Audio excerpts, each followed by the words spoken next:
the rules in North Carolina about disclosure?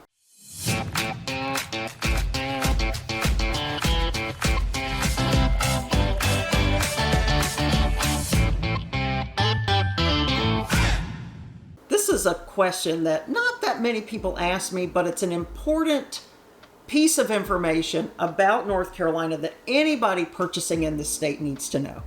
And the short answer is sellers don't have to disclose anything, except they have to disclose latent defects. So when you take a look at the 5 or 6 page property disclosure in North Carolina, it is very possible for you to see no representation all the way down. I don't agree with that situation. I don't love it when I see that, but sellers are allowed to do so. Except if there is a situation with the house that would cause a buyer to not consider purchasing it or reduce the value of that home because of that problem. Now, what's a latent defect? There's not a list, but what I can tell you is a leaky roof is a latent defect. A basement that gets water from a rain or has excessive moisture, or a crawl space with excessive moisture, standing water in the crawl space is a latent defect. Structural issues are latent defects. If you've got an outlet that caught on fire, that's a latent defect. I wouldn't say a leaky faucet is really a latent defect. You can kind of figure that out pretty quickly. But if you've got some hidden plumbing issues, those are defects that you have to disclose.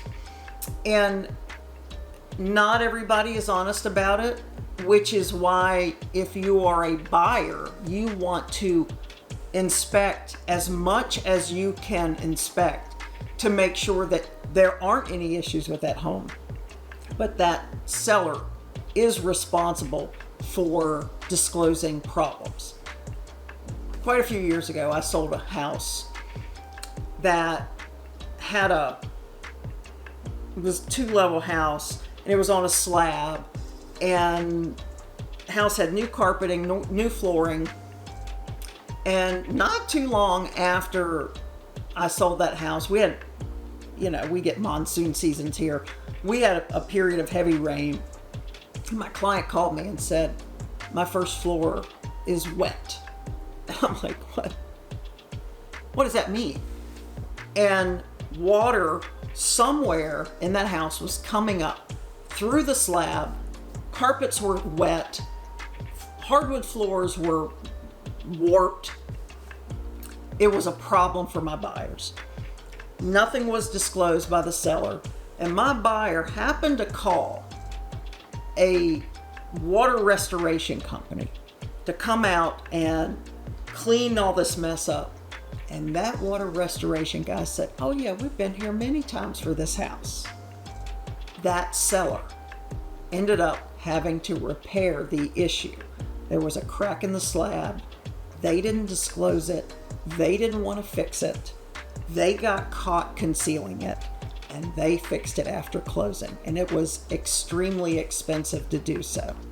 Sellers have to disclose defects, but if there are no defects, they have the right to say no representation all the way down that disclosure form, which is why it's so important to do home inspections in the state of North Carolina. It is your job as a buyer to find out problems with that house so you know exactly what you're buying, because the seller is not on the hook to tell you unless there's a significant defect to the home. So just be careful when you're out there purchasing. Have an agent that knows what to look for. Sometimes we don't see in walls and under flooring, but there are signs, and looking for those is really, really important. So make sure you've got an agent on your side that knows some things and has had some experience looking at those things so they can help you pick out some issues. Hope this helps in your purchasing, and just be aware that sellers don't have to disclose anything.